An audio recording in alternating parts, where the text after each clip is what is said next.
In this action by a corporation seeking to recover allegedly excessive compensation and other payments received by its former executives, the court properly found that in opposition to plaintiff's prima facie showing that he had received compensation above that permitted by his unemployment agreement, defendant Bernard failed to raise an issue of fact since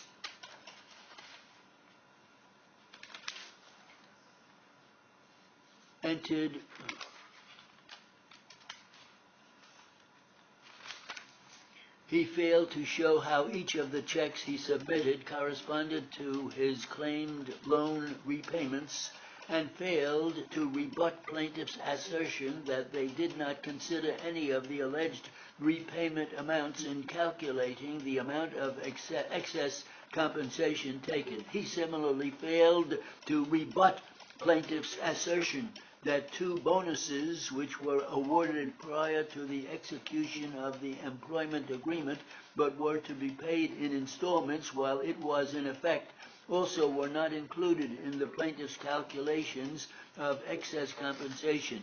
The motion court properly found that Bernard's counterclaims were not inextricably intertwined with plaintiff's claims, and did not preclude an award of summary judgment in plaintiff's favor since, although Bernard's claimed entitlements emanated from the same employment agreement as plaintiff's claim on which summary judgment was granted, the agreement's provisions are divisible and the claims arose from independent sets of facts.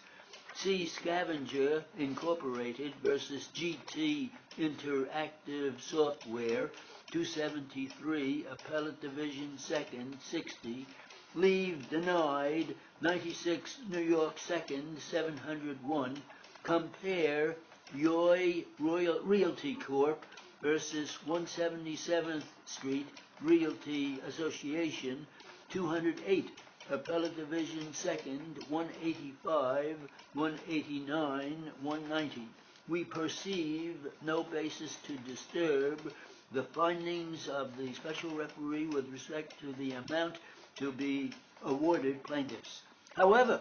execution of the judgment should have been stayed in view of the viability of Bernard's counterclaims and the possibility of financial prejudice as a result of plaintiff's bankruptcy. See Alec Peters Associates versus Roberts, 249 Appellate Division 2nd, 219, and we modify accordingly. Bernard's motion to compel disclosure of co-defendant Mushkin's settlement agreement should have been granted, although the settling parties agreed that their settlement would be confidential. Bernard has a strong interest in disclosing, since it is undisputed both that plaintiff's claims against him seek recoupment of improper payments allegedly made to Mushkin, and that the entitlement agreement sustains admissions by this co-defendant. Unlike the circumstance in Hulse versus A.B. Dick Company, 222 Appellate Division 2nd, 38, upon which plaintiffs rely, where the court found the documents sought